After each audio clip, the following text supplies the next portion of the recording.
Halo para pemirsa Suyanto.id, ketemu lagi. Mudah-mudahan Anda selalu sehat walafiat. Masih bersama channel pendidikan Anda, Suyanto.id. Ini sebuah channel untuk berbagi pengetahuan, juga ilmu, dan juga untuk belajar sepanjang hayat. Dari kita untuk kita. Apa yang akan kita pelajari kali ini? Kita berbicara mengenai kurikulum di saat-saat yang terakhir ini. Ada berbagai opsi sekolah memilih kurikulum, dan andai kata memilih yang terbaru yang disebut dengan program IKM, implementasi kurikulum merdeka, apa yang harus kita lakukan? Nah, bersama kita di episode ke-17 ini adalah narasumber istimewa kita, yaitu Bapak Profesor Dr. Said Hamid Hasan. Beliau adalah guru besar Universitas Pendidikan Indonesia. Jangan lupa subscribe supaya Anda selalu mendapatkan video terbaru dari beliau, dan juga Anda mendapatkan video-video terbaru dari Suyanto.id. Assalamualaikum warahmatullahi wabarakatuh, Pak Hamid. Waalaikumsalam warahmatullahi wabarakatuh, Pak Yanto dan juga para penggemar Suyanto.id. Nah, sehat Pak Hamid ya. Ini Alhamdulillah, ya, alhamdulillah. saya lihat memang Pak Hamid semakin sehat, dan itulah cita-cita kita, sehat di Amin. masa lansia. Nah, episode-episode yang lalu kita membicarakan kurikulum berbagai dinamika dan aspeknya. Untuk saat ini Pak Hamid, bagaimana opsi pilihan kurikulum, dan jika opsi itu harus IKM, apa yang harus dilakukan oleh kepala sekolah, guru, dan juga mungkin siswa? Gimana Pak Hamid?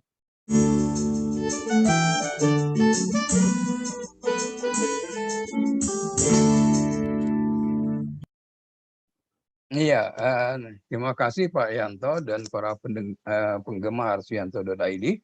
Memang kan kita tahu bahwa pemerintah melalui menteri mengeluarkan keputusan menteri yang 056 itu, dan di situ dinyatakan bahwa mulai 2022 ini sekolah itu boleh memilih, ya boleh memilih 3 opsi implementasi kurikulum. Yang pertama adalah tetap melaksanakan kurikulum 2013. Yang kedua kurikulum darurat. Itu kurikulum 2013 yang sudah disederhanakan. Itu konten-kontennya yang diberi. Dan yang ketiga adalah melaksanakan kurikulum merdeka. Ya, karena itu maka juga sekolah itu kan dibagi, ada yang merdeka, ada yang merdeka belajar, ada yang merdeka berbagi, gitu kan? Ya, merdeka berbagi ini artinya yang mereka sudah melaksanakan kurikulum merdeka, kan? Nah, dan sudah mahir, dianggap paling tidak mahir ya, seperti itu. Artinya dia sudah melaksanakan ketika kurikulum itu masih dalam bentuk kurikulum sekolah. Ya. Oh, ketika masih apa itu dulu bentuknya sebelum kurikulum merdeka dulu, apa namanya Pak? Prototipe. Ya, Prototipe. prototipe. Ya, seperti itu ya. Jadi dengan demikian dianggap mereka sudah punya pengalaman. Ya, sudah dan bisa dan diharapkan mengimbaskan kepada iya, lingkungan. Oke. itu pengertian berbagi itu di sana gitu kan, seperti itu ya. Nah, nah sekarang bagaimana seperti pertanyaan Pak Yanto tadi, kalau sekolah mau memilih kurikulum kan, ini satu keputusan yang bukan mudah. Sekolah harus betul-betul berpikir, apakah sekolah siap?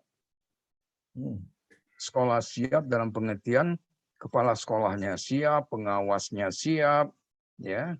Sebab pengawas itu seringkali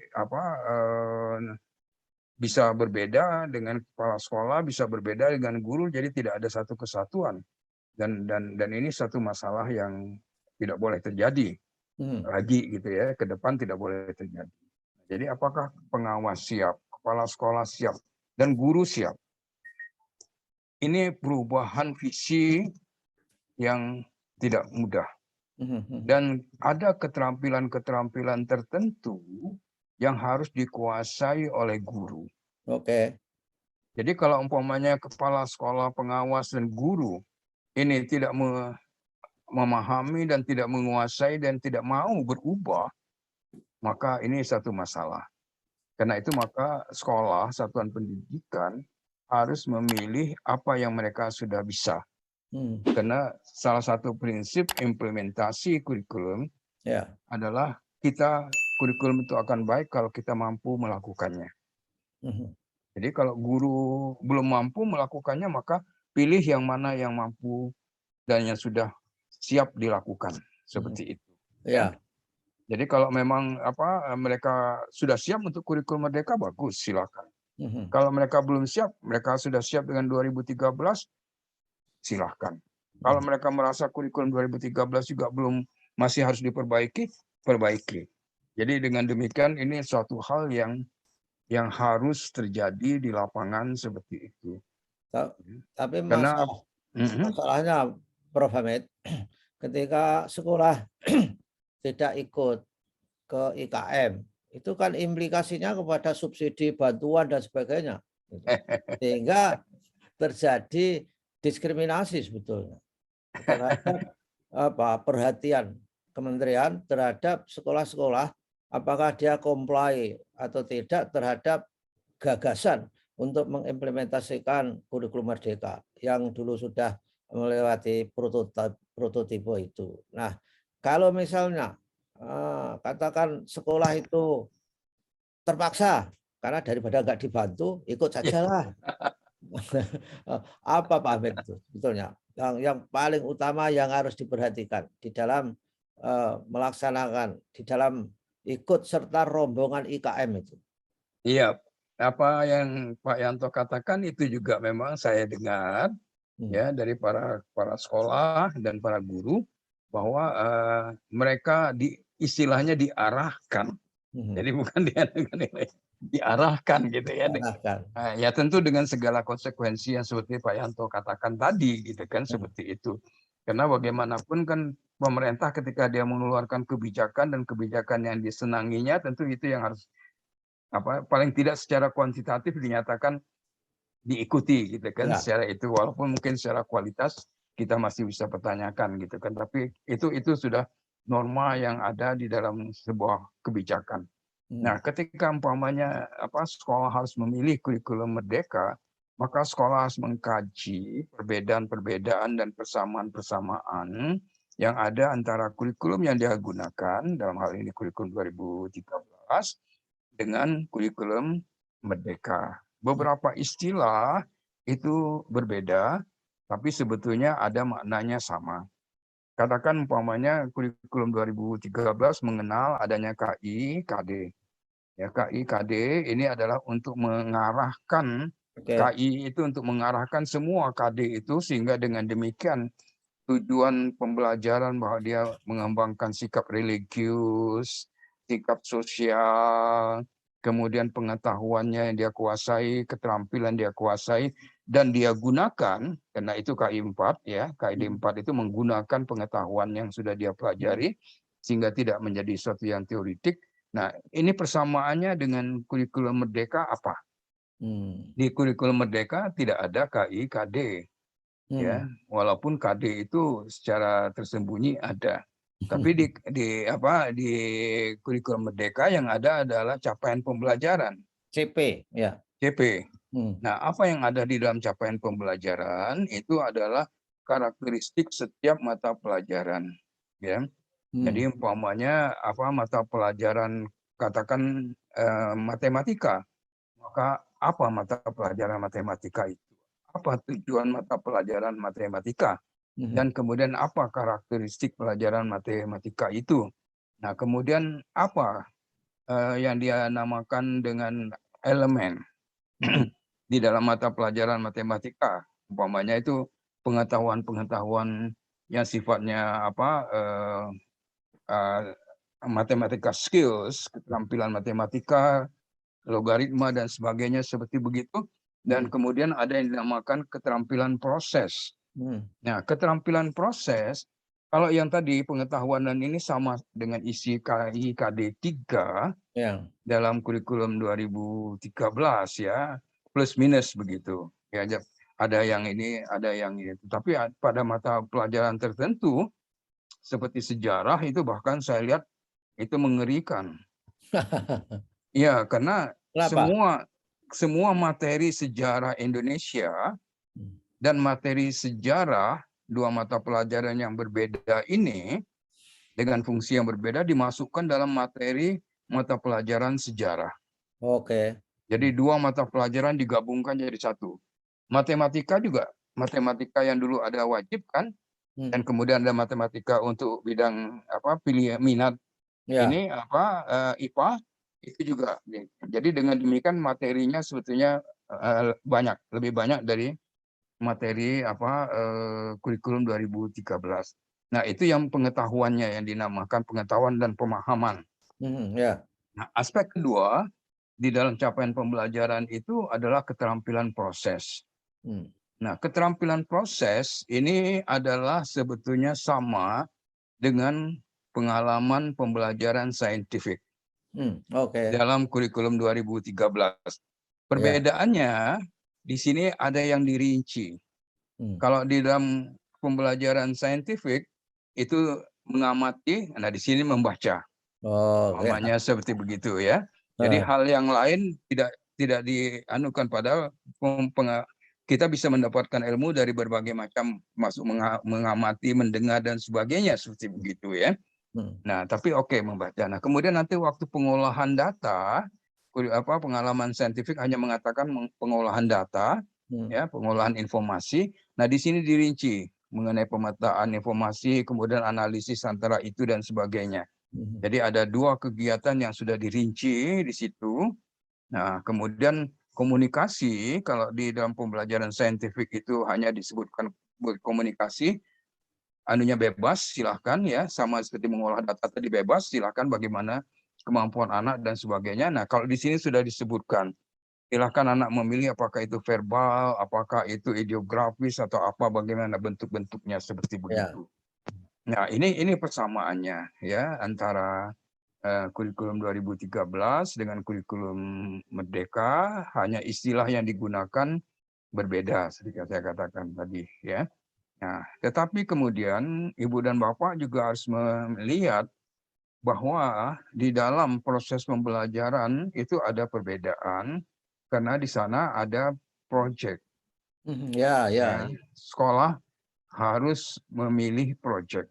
Ada 8 tema dalam proyek yang tema proyek yang Oh, dikembangkan dari profil pelajar Pancasila. bukan 7 atau 8, Pak Men? Rasanya 8 gitu ya. Oh, ya. Oke. Oke, 7 atau 8 ya, tapi seingat saya 8 gitu ya. Ya, oke. Tapi nanti kita cek lagi gitu ya.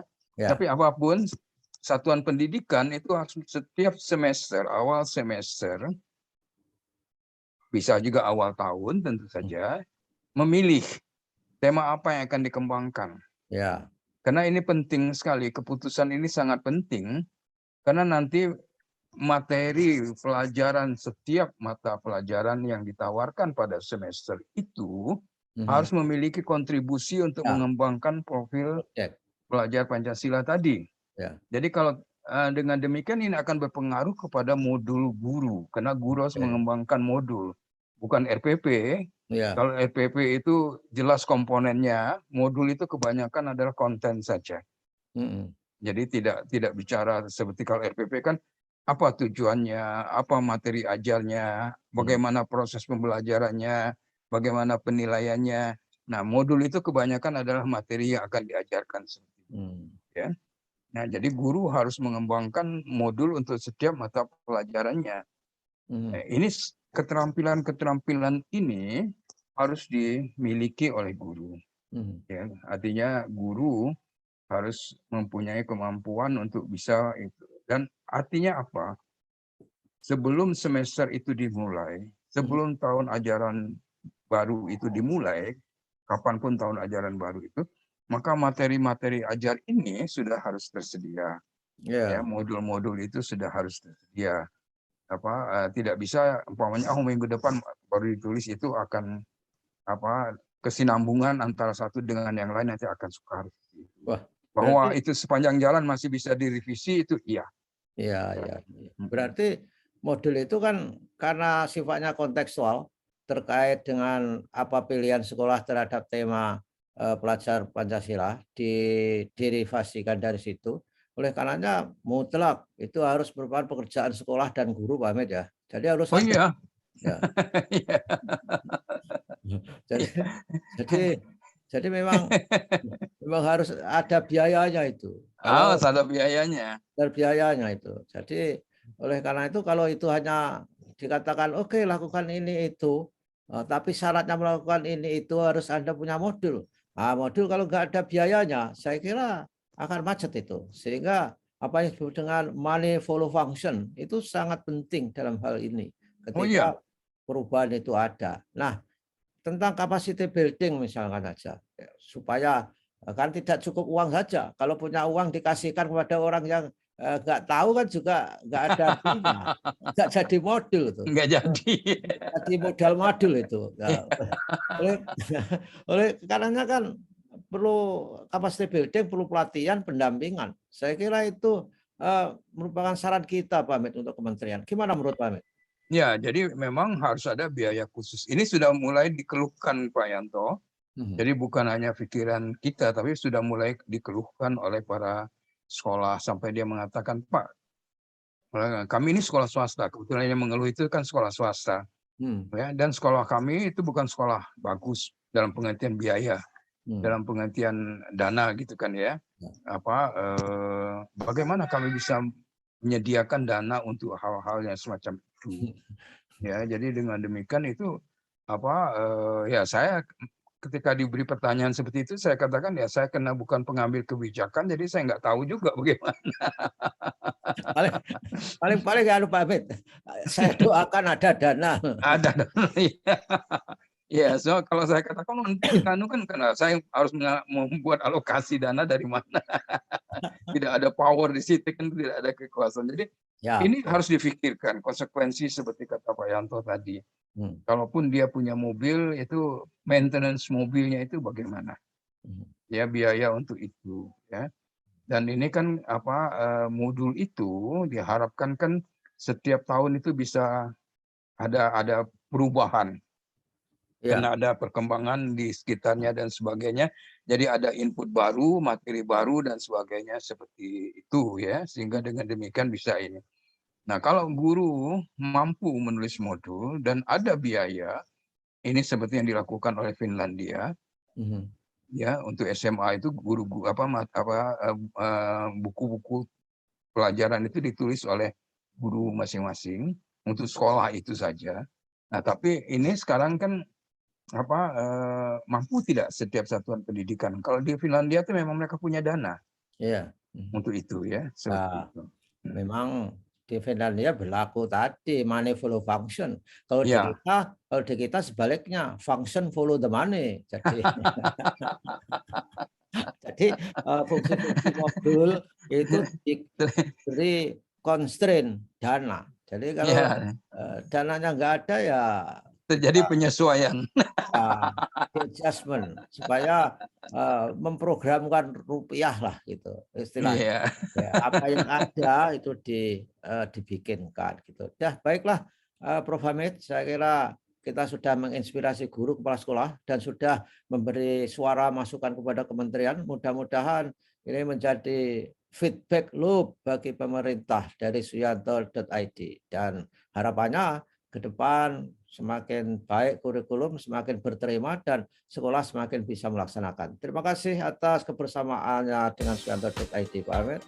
Sama-sama Pak Yanto dan juga para penggemar Suyanto.id. Mudah-mudahan apa yang kita bahas setiap saat, terutama yang pagi ini ada manfaatnya. Silakan sekolah memilih berdasarkan kemampuannya.